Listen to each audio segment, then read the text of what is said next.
Arbuste fruitier, la pépinière en faveur de la biodiversité. Salut les permapotes, j'espère que vous allez bien. On se retrouve aujourd'hui au jardin-forêt du Chambon. On parle souvent d'arbres et d'arbustes fruitiers dans le jardin-forêt, mais les légumes perpétuels sont aussi super importants. Je suis avec Yann et Aurélie. Pouvez-vous vous présenter et présenter le jardin-forêt du Chambon? Bon, alors je vais me présenter. Donc, il y a Aurélie, Yann, évidemment.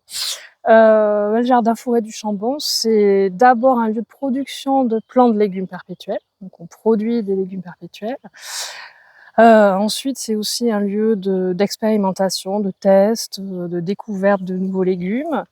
Et puis, on essaie aussi de transmettre toutes ces découvertes et toutes ces expériences à travers des formations. Voilà, depuis cette année, on fait des formations sur comment organiser, comment reproduire, comment connaissance des légumes perpétuels. Donc, voilà pour résumer le projet du jardin-forêt du Chambon. Tu veux ajouter quelque chose, Yann, sur le jardin-forêt du Chambon? Peut-être, disons, dire que ce qui nous intéresse particulièrement, alors nous on fait des légumes perpétuels en jardin-forêt, ce qui veut dire que notre première approche ça a été le jardin-forêt. Et puis en parallèle, on était intéressé par les légumes annuels, donc c'est un mélange. Ce qui nous intéresse particulièrement dans ce travail autour des légumes perpétuels, c'est le côté nourricier. Donc comment se nourrir différemment, autrement, grâce au jardin-forêt ou pas forcément dans un cadre de jardin-forêt. D'ailleurs, on peut aussi imaginer des légumes perpétuels dans des contextes plus agroforestiers classiques, disons. Oui, Voilà.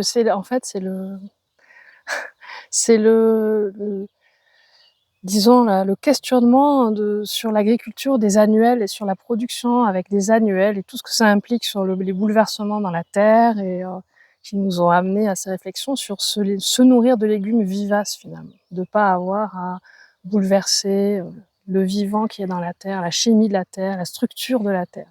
Donc, ce qui est complètement cohérent avec la logique de jardin-forêt. tout à fait.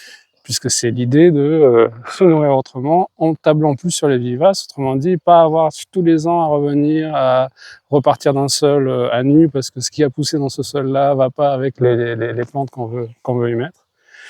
Et en même temps, vouloir se nourrir avec les choses qui ressemblent à ce qu'on mange aujourd'hui, c'est-à-dire on mange quand même beaucoup de légumes. Et donc les légumes perpétuels, les légumes vivaces ou annuels qui se ressèment souvent, parce que dans notre conception des perpétuels, on intègre évidemment les légumes vivaces, et puis aussi les légumes qu'on pourrait dire qualifiés de faciles, c'est-à-dire que, par exemple... la salade du papy qui garde dans son jardin depuis 10 ans, la blette qui se ressème toute seule. Les anciens faisaient ça vachement, en laissant grainer les salades. Betterave. Nous, on a maintenant des quinopodes géants, par exemple, qui se ressèment hyper facilement, des tétragones cornus qui se ressèment très facilement, donc on peut aussi intégrer des annuels dans la mesure où on n'a pas à intervenir pour les replanter. Du coup, on met tout ça dans la notion de perpétuel. Sans être une plante sauvage non plus, quoi. Parce que c'est encore un autre domaine très vaste. Voilà. Et puis, tout bêtement aussi, par exemple, les patates, les pommes de terre, ou un certain nombre de légumes de ce type-là, qu'on cultive comme des annuels pour des raisons particulières, qui sont pas mauvaises, mais qu'on peut essayer de cultiver comme des perpétuels, et faire des zones dédiées à ça, en sachant où elles sont, et en essayant d'arriver à produire des patates qui vont être adaptées à son lieu. Voilà, c'est aussi un des axes de recherche. Perpétualiser des cultures annuelles, qui aujourd'hui sont annuelles, mais qu'on pourrait convertir en perpétuelles. Qu'est-ce qui vous a poussé à vous intéresser aux légumes perpétuels?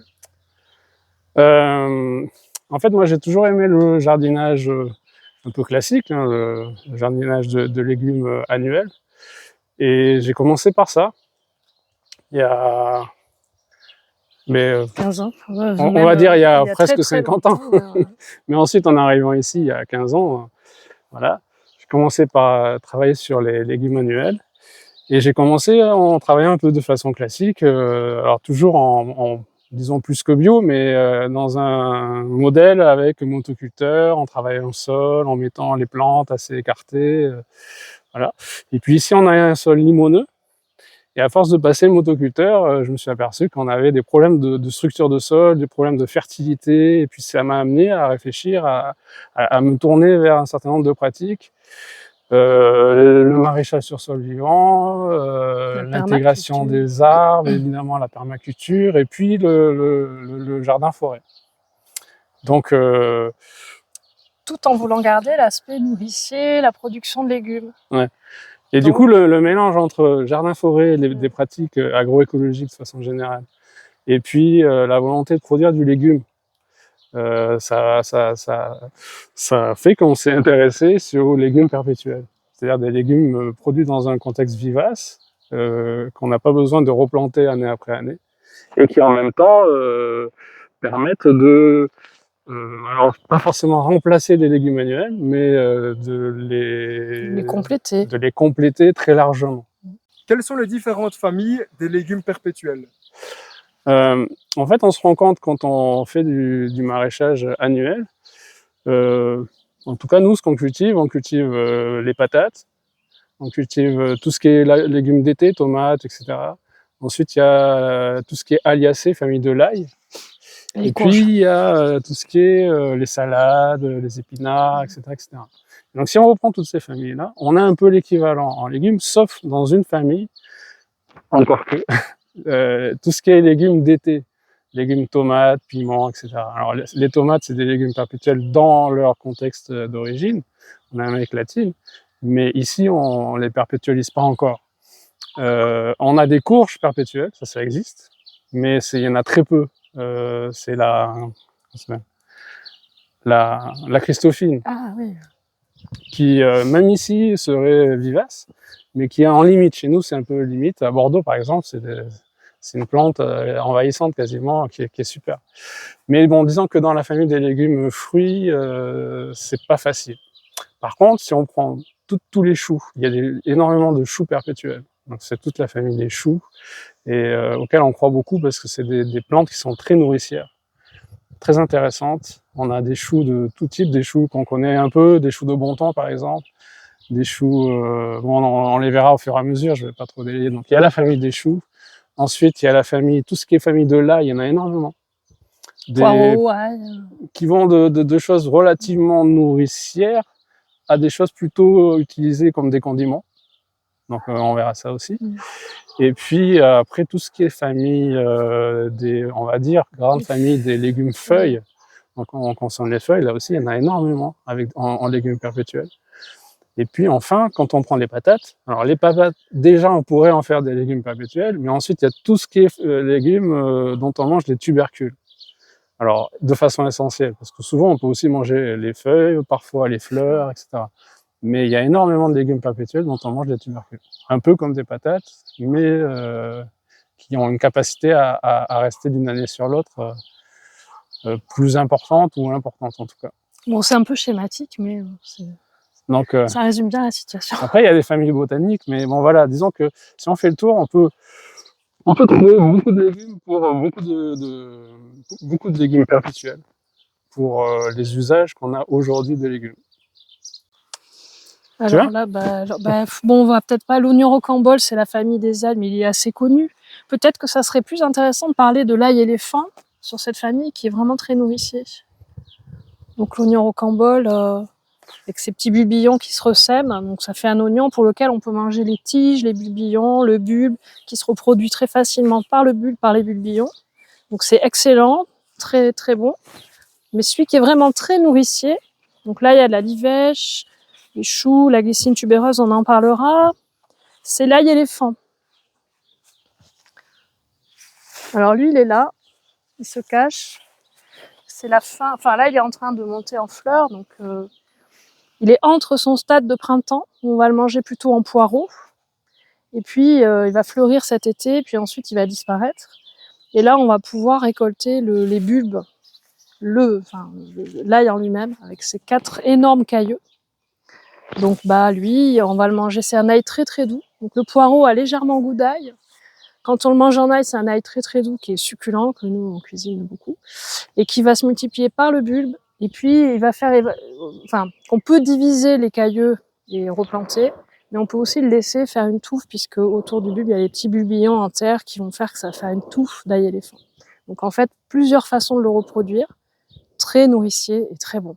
Et en plus, il fait une belle fleur l'été, donc il est intéressante.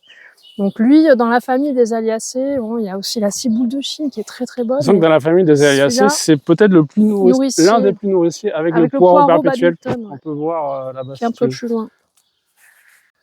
Alors, le poireau perpétuel Babington, c'est la même famille que l'ail éléphant. Ça ressemble beaucoup.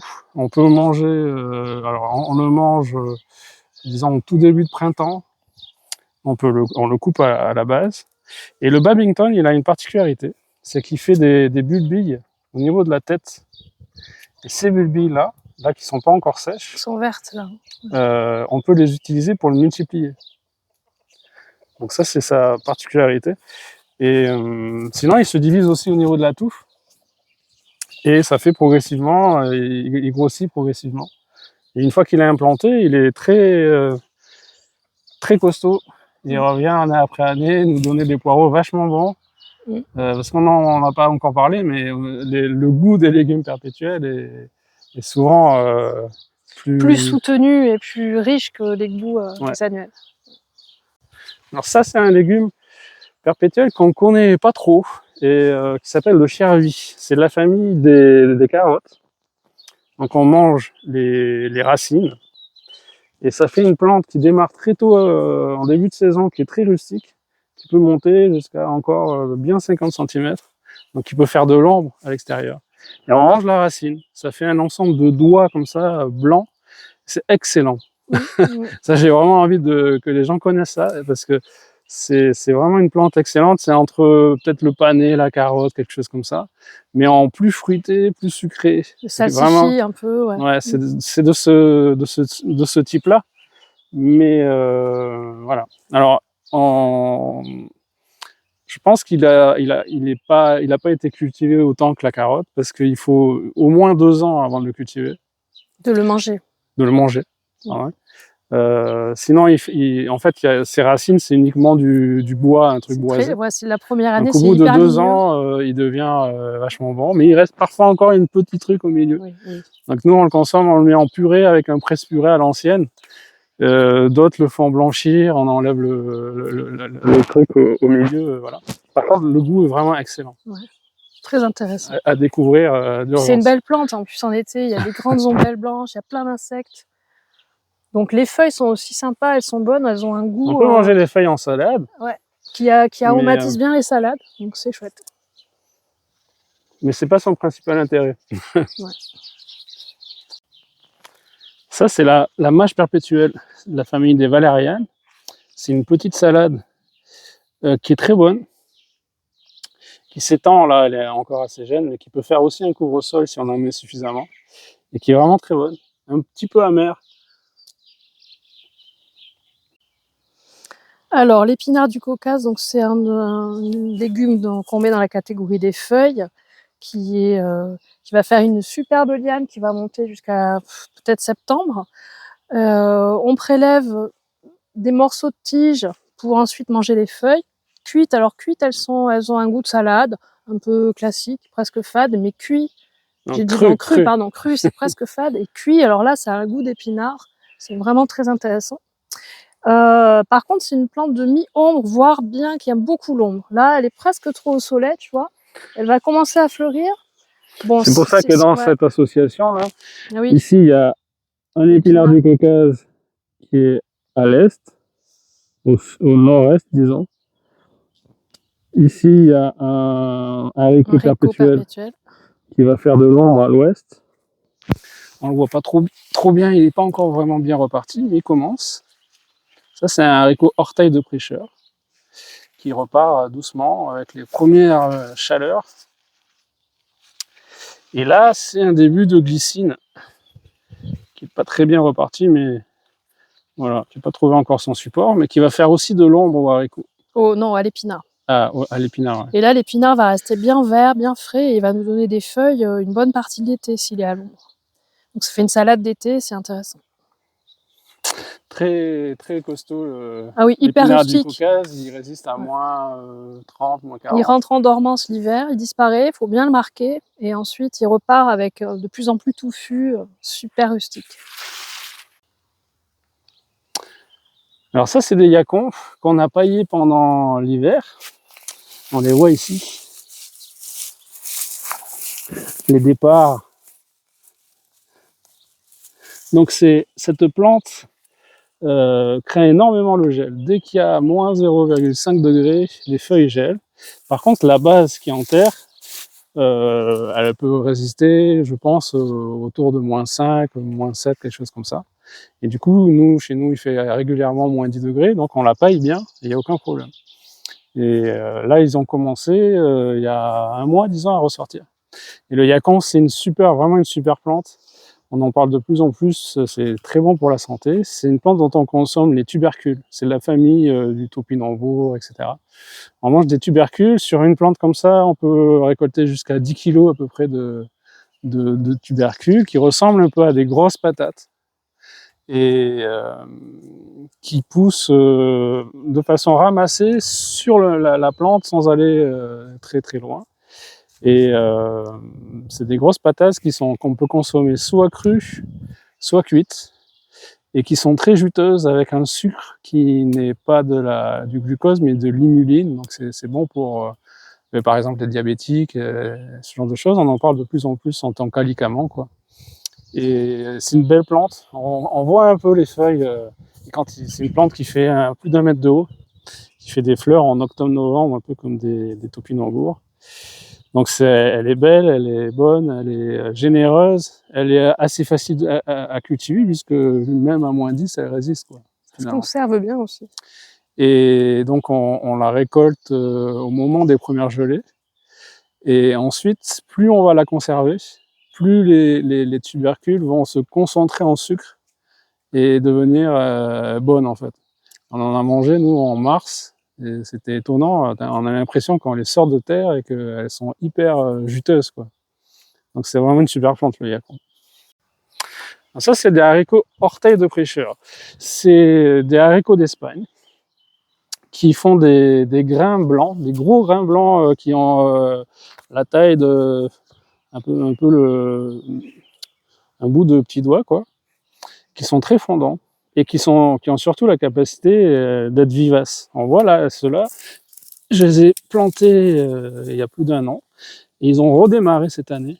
Pareil, comme les yacons, je les ai paillés pendant l'hiver. Pas oublier de les pailler parce qu'ils sont quand même en bordure de résistance au froid. Et en les paillant, là, cette année, ils repartent. Et avoir des haricots grimpants, bons et beaux, ils sont magnifiques, qu'on n'a pas besoin de ressemer, ça, c'est quelque chose. Moi, je les sème tous les ans et quand je les vois partir tout seuls comme ça, c'est vraiment étonnant. Alors ça, c'est un igname de Chine. On n'en a jamais mangé encore. On les a plantés l'année dernière. Et ça fait une racine qui peut faire entre plus d'1 mètre de long. Donc une racine de cette taille-là, qui fait 1 mètre de long. Donc c'est pas forcément évident à cultiver. Il faut bien calculer son coût pour pouvoir la sortir de terre.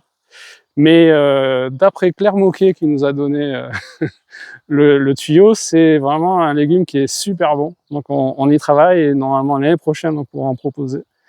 Là ils ont démarré relativement tôt, ils ont gelé et ils sont repartis. Et celui-là fait déjà plus de 2 mètres de haut, on est mi-juin. Voilà. Donc c'est quand même très rustique finalement, enfin suffisamment rustique pour résister à des gelées tardives d'avril. Et voilà. Donc il nous tarde de découvrir la racine. On va voir ça. Donc ça, c'est des patates qu'on perpétualise. Et pour les perpétualiser, l'idée c'est de faire en sorte qu'elles se resserrent toutes seules. Et du coup qu'elles s'hybrident entre patates différentes. Et pour que les patates s'hybrident, en fait, on est obligé de travailler sur des variétés de patates qu'on connaît pas vraiment. C'est pas les patates, les charlottes, etc. qui sont devenues stériles, en tout cas qu'on peut pas multiplier par semence. Donc là, ce que j'ai fait, c'est que j'ai acheté des graines l'année dernière, des graines de patates, pas de la semence de patates, que j'ai semé l'année dernière. en godet. Je les ai plantés l'année dernière et cette année, ça commence à repartir. L'année dernière, ils ont donné une toute petite patate avec des patates qui faisaient une pièce de 1 euro, quoi, quelque chose comme ça, et que j'ai pas ramassé. Et cette année, ça va faire des patates normales, peut-être un peu petites sans doute au départ. Et surtout, elles vont avoir la capacité de s'hybrider entre elles, parce que là, il y a une patate d'une variété donnée, là-bas, c'est une patate d'une autre variété. Elles vont s'hybrider et donner des patates qui vont être adaptées au lieu, ou qui vont en être dans ce lieu en tout cas.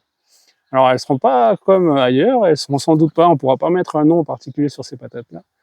Mais ce que j'ai vu sur ce procédé-là, ça permet d'obtenir des patates qui sont adaptées à l'endroit où elles poussent, et ça marche très très bien. Il n'y a pas de dégénérescence de patates, ça marche très très bien. Donc voilà un espoir aussi, ou quelque chose qui pourrait être vraiment intéressant, les patates perpétualisées. Alors lui, c'est de la famille des choux arbres, des tricolores. C'est un qu'on connaît, qui s'appelle le purple tricolore. C'est une grande famille de choux à laquelle on croit beaucoup, parce que c'est vraiment des plantes qu'on voit, on voit bien qu'elles sont très nourricières. C'est une vraie solution importante pour se nourrir avec des légumes vivaces.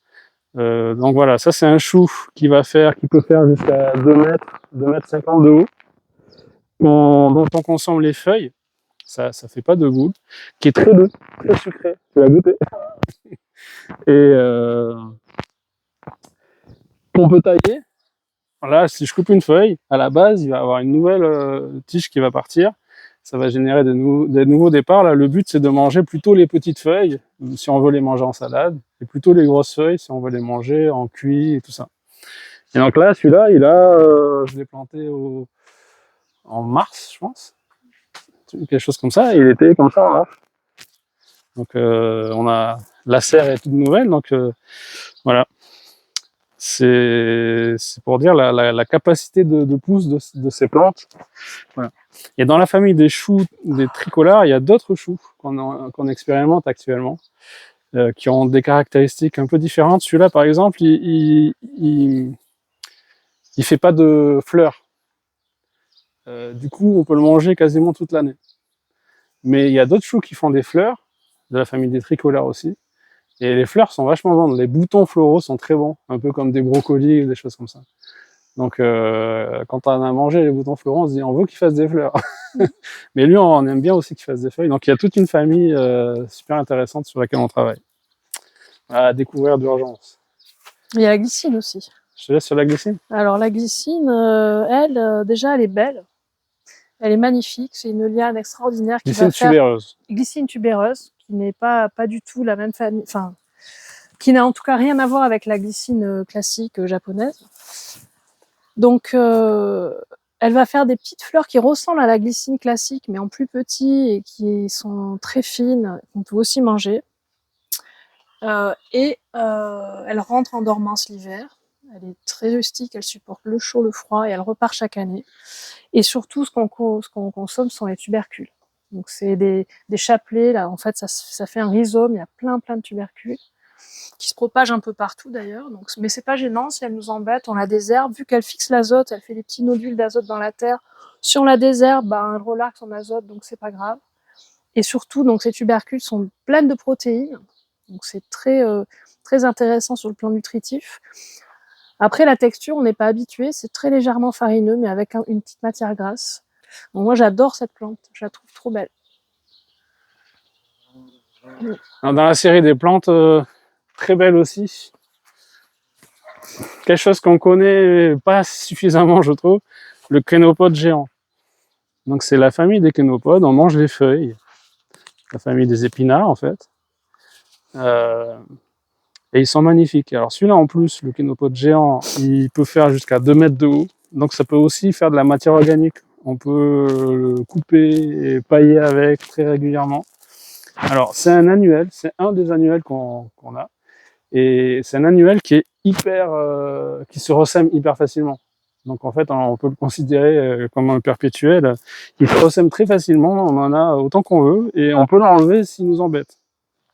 Donc c'est pas un souci. Et il a un goût très intéressant.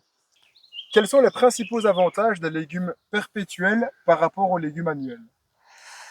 Alors, déjà, la première chose, c'est que on va pas tous les ans se baisser pour travailler son sol et s'épuiser à la tâche. Donc, il y a un côté un petit peu facile, on va dire, puisque par définition, il reste en place. Même si, bon, c'est quand même à nuancer, mais quand même, il y a ce côté-là. Donc, il est bon pour le jardinier et il est aussi bon pour le jardinier parce qu'au niveau de la nutrition, un certain nombre de recherches ont démontré que ces légumes qui restent en place vont chercher les nutriments profondément dans le sol et donc ils n'ont pas subi, ils sont plus riches sur le plan alimentaire, de façon générale. Et puis de ce point de vue-là Ouais. aussi, c'est pas des légumes qui ont été sélectionnés autant que les légumes annuels. Et du coup, la sélection s'est faite sur des critères surtout de rendement et pas sur des critères nutritionnels, de santé humaine et tout ça. C'est ce que j'allais dire. Et du coup, pardon. Et du coup, c'est des légumes qui n'ont pas connu ce qu'on appelle le phénomène de dilution dans les légumes annuels. C'est-à-dire que si on a 1 kilo si on passe d'un légume qui fait 100 grammes à un légume qui fait 1 kilo, en fait, dans le 1 kilo, il y a autant de qualité nutritionnelle que dans les 100 grammes. Et du coup, quand on a 1 kilo, on a dilué les qualités nutritionnelles. Donc globalement, pour être schématique, c'est une règle générale, mais bon, ouais. ça demande à être nuancé, mais c'est ça le principe. Et donc dans les légumes perpétuels, il y a beaucoup moins il n'y a pas eu de sélection ou beaucoup moins de sélection. Ce qui pose la question d'ailleurs de la sélection chez les légumes perpétuels. En fait, on est un petit peu entre le sauvage finalement et l'annuel, quoi. On revient vers du sauvage. Et puis, alors il y a plein d'autres avantages. Notamment, on en a parlé peut-être déjà un petit peu au début, c'est que comme on va pas retourner le sol chaque année pour le préparer, qu'on n'est pas obligé d'intervenir pour désherber, évidemment, on est aussi on est en train aussi de restaurer notre sol et de créer du sol, donc comme dans un jardin-forêt, par définition. Après, ça demande, on en reparlera peut-être quand même un petit peu, c'est délicat puisqu'il va falloir quand même réussir à les associer puisqu'ils restent en place, mais on en prélève quand même une partie, donc on va quand même prélever un petit peu de la fertilité. Donc ça demande des organisations un peu particulières. Mais c'est des légumes qui respectent la terre en tout cas. Donc c'est des légumes qui ont beaucoup moins de maladies que les légumes annuels, qui ont beaucoup moins de ravageurs. Donc naturellement, là encore, ils n'ont pas été sélectionnés sur des critères de rendement, mais sur d'autres critères ou pas sélectionnés. Et du coup, en fait, par nature, tous les légumes sont perpétuels. Donc s'ils le sont plus, c'est parce qu'on a fait des choses on les a sélectionnés qui les ont amenés à ne plus l'être. Et donc eux, ils sont vivaces, ils restent d'une année sur l'autre. Et ils se défendent beaucoup mieux par rapport aux agresseurs en tout genre. Et du coup, on a beaucoup moins cette problématique de lutter contre quelque chose, quoi, naturellement déjà. Oui, ils savent chercher dans le sol ce dont ils ont besoin, ces propriétés qu'ont perdu les annuels, puisqu'on les a assistés avec de l'engrais, on les a assistés en oxygénant le sol, en le détruisant. Donc là, les perpétuels, ils ont une capacité de résilience, on va dire, qui est par définition plus forte. C'est quelque chose qu'on voit beaucoup sur un des aspects, qui est les liens entre les légumes et les champignons. Donc les associations mycorhiziennes dans les légumes perpétuels sont beaucoup plus fortes que dans les légumes annuels. Pas tous, c'est compliqué, dans la mais dans la plupart des cas.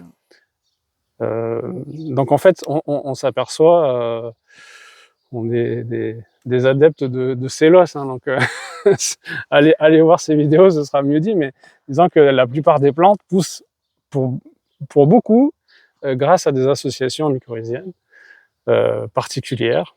Dans le cas des légumes, des associations d'endomycorhizes. Et les légumes annuels ont été sélectionnés pour leur capacité à réagir aux engrais et plus à leur capacité à entrer en relation avec des champignons pour se nourrir naturellement. Et du coup, ils ont perdu cette faculté d'interaction avec les champignons. Et donc cette interaction avec les champignons, elle leur permet d'accéder aux nutriments et aussi à l'eau, puisque le champignon, c'est un grand pourvoyeur d'eau, il décuple le système racinaire. Donc, avec les arbres, toutes ces associations permettent aux champignons d'amener aux plantes des nutriments, de la défense immunitaire, de l'eau.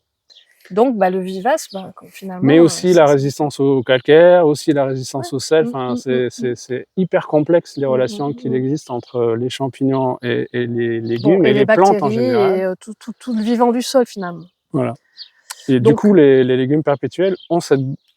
Enfin, comme les arbres, comme les arbustes, comme les vivaces de façon générale, miser et tabler sur des vivaces et sur un univers de vivaces, c'est ne plus avoir besoin de lutter contre les processus naturels et de les détruire, plutôt leur faire confiance et ça marche bien.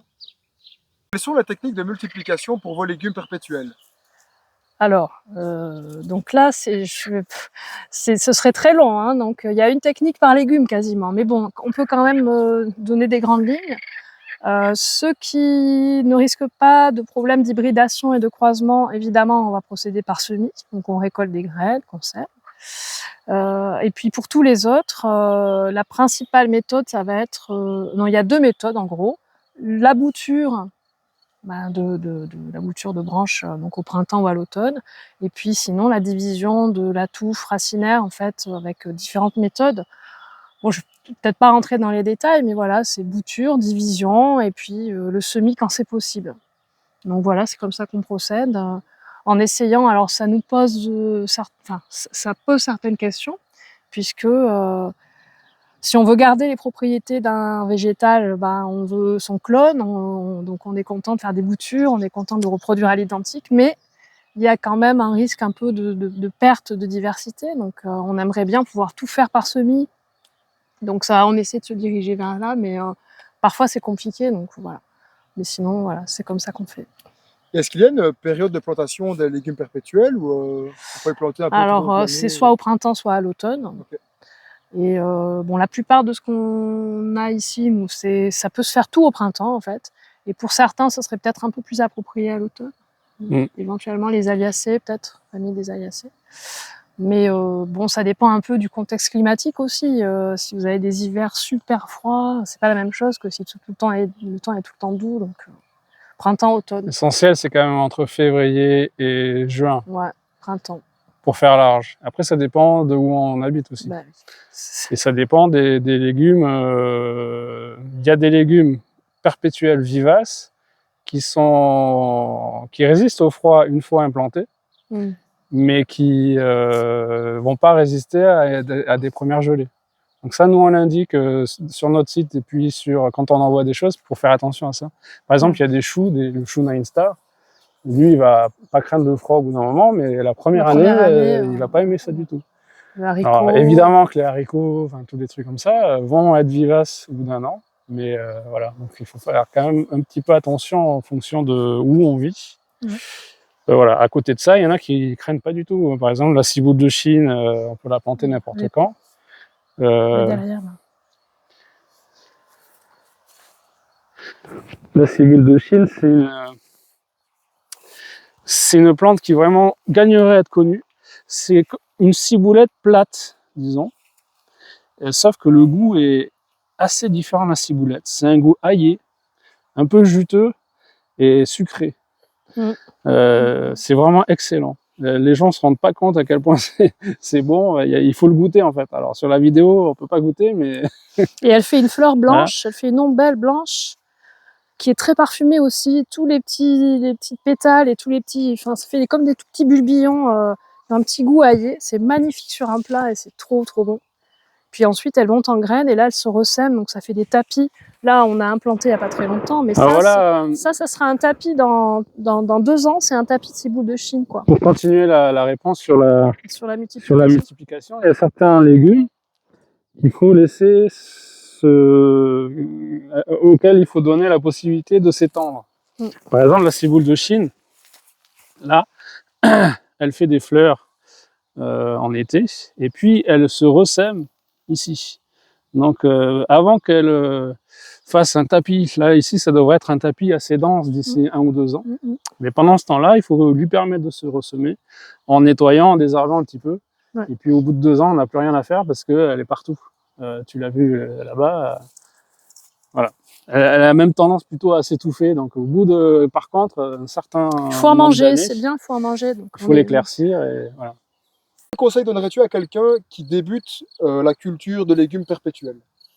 Alors en fait, particulièrement quand on travaille dans les jardins forêts, on a des espaces assez grands à cultiver. Donc on a parfois envie de vouloir cultiver sur l'ensemble de l'espace dont on dispose, quoi.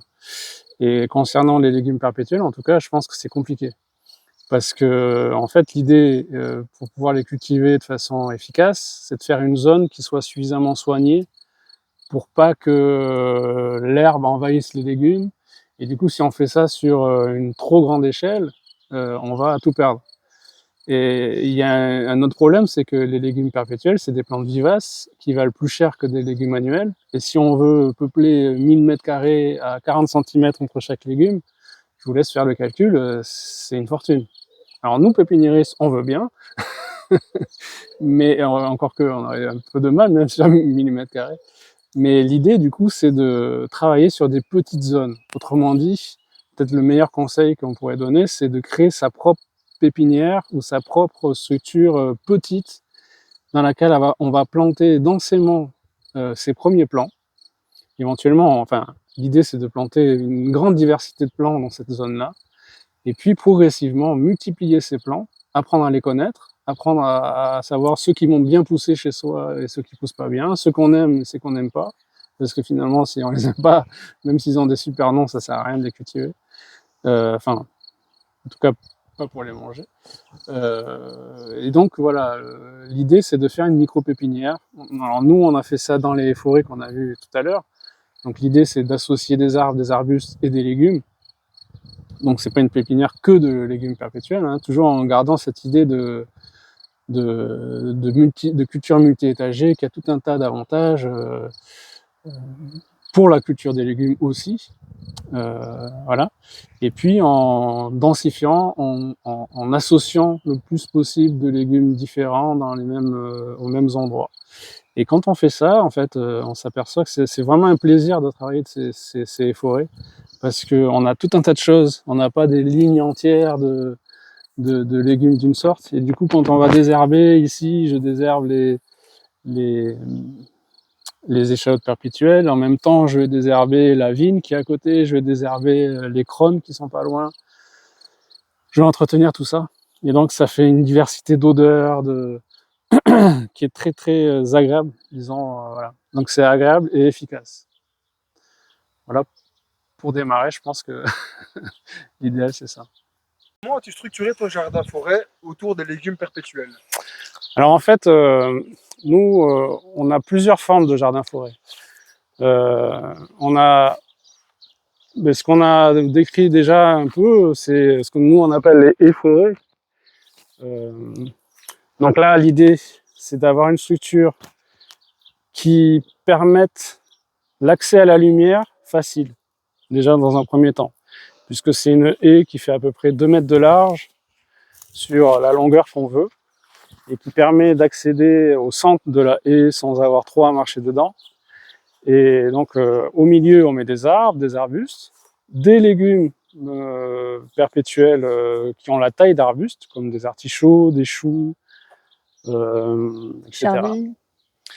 Et puis, en strate basse, on va mettre des légumes perpétuels. En liane, on va mettre des légumes perpétuels, des vignes, des mûrs, des grimpants en général.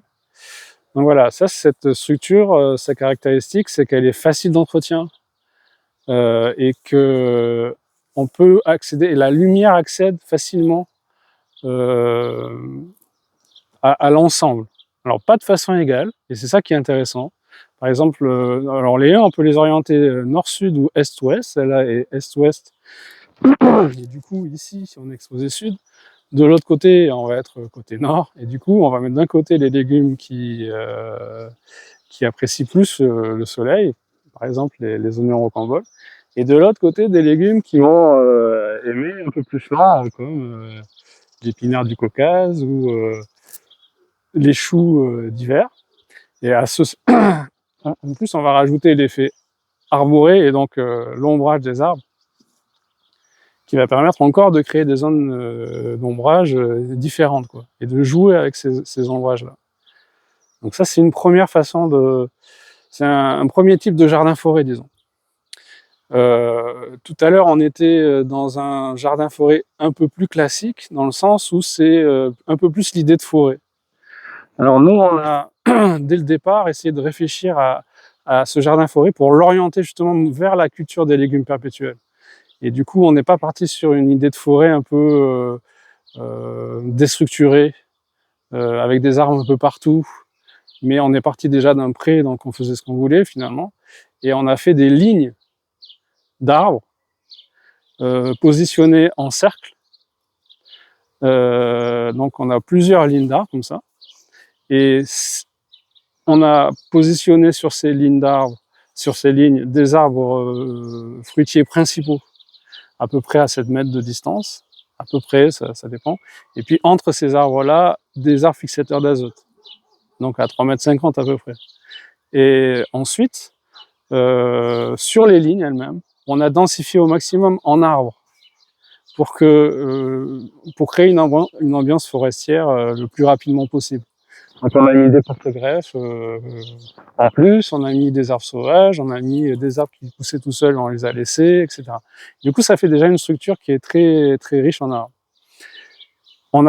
Et voilà. Alors par rapport aux légumes perpétuels, l'idée c'était d'essayer de créer des zones aussi différenciées, mais en conservant suffisamment d'accès à la lumière pour les légumes et d'ombrage pour d'autres légumes.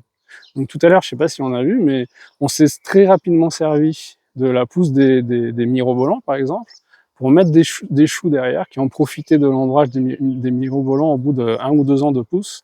Et donc on a pu très rapidement se servir des arbres, c'était génial. Et maintenant, les mirobolans qui sont des porte-greffes, qu'on a greffés pour certains, mais d'autres qui sont partis en sauvage, maintenant on va pouvoir les réduire parce qu'ils font trop d'ombre sur les arbres principaux qu'on a voulu implanter, des poiriers, des pruniers, des trucs comme ça, ou des choux. Mais on pourra aussi les garder parce qu'il faut au contraire de l'ombre sur d'autres légumes. Donc dans un jardin-forêt un peu plus classique, la question de l'accès à la lumière, c'est assez important.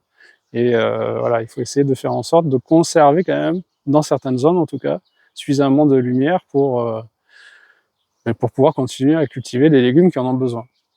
Pensez-vous que les légumes perpétuels sont un pilier de l'autonomie alimentaire?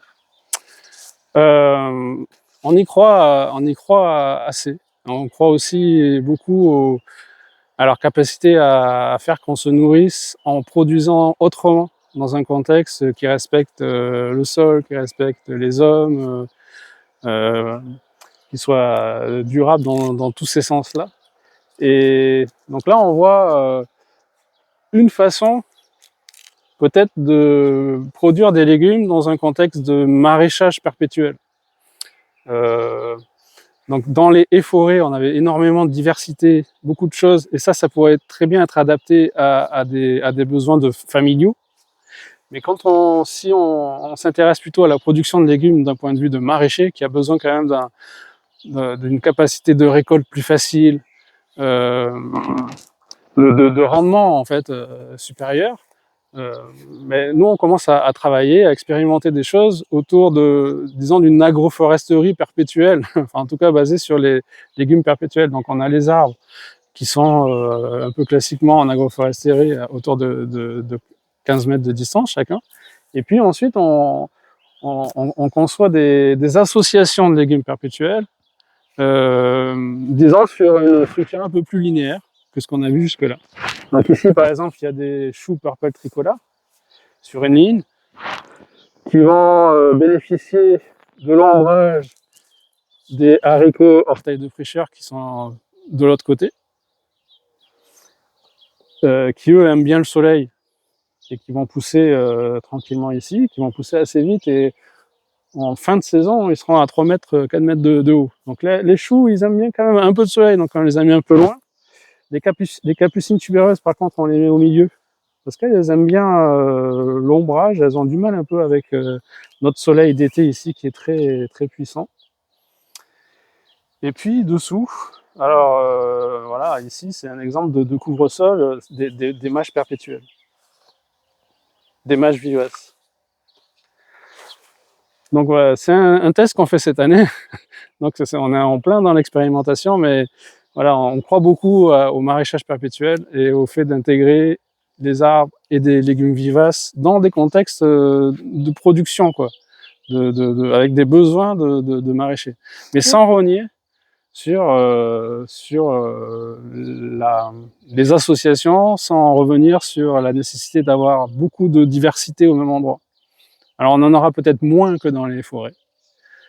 Fatalement, là, il y en a 4, alors que sur cette espèce-là, dans la forêt, il y en a 20 différents, au moins.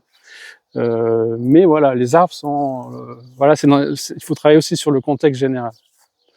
Donc, voilà. Ça, et ce sont des projets qui, enfin, de plus en plus régulièrement, on rencontre des jeunes porteurs de projets qui veulent se lancer dans le maraîchage vivace, donc de légumes perpétuels. Donc c'est vraiment, on sent qu'il y a une espèce d'engouement, enfin en tout cas une envie. Et on les a rencontrés dans nos formations, donc c'est vraiment quelque chose qui est en train de démarrer. Donc pour nous, c'est super encourageant sur l'autonomie alimentaire, quoi. Les légumes perpétuels sont encore une strate assez méconnue. Donc merci beaucoup à Aurélie et Yann pour toutes les informations.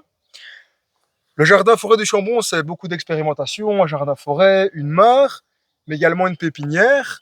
Il y a aussi les formations que vous proposez. Est-ce que vous savez en dire plus concernant la pépinière et également les formations?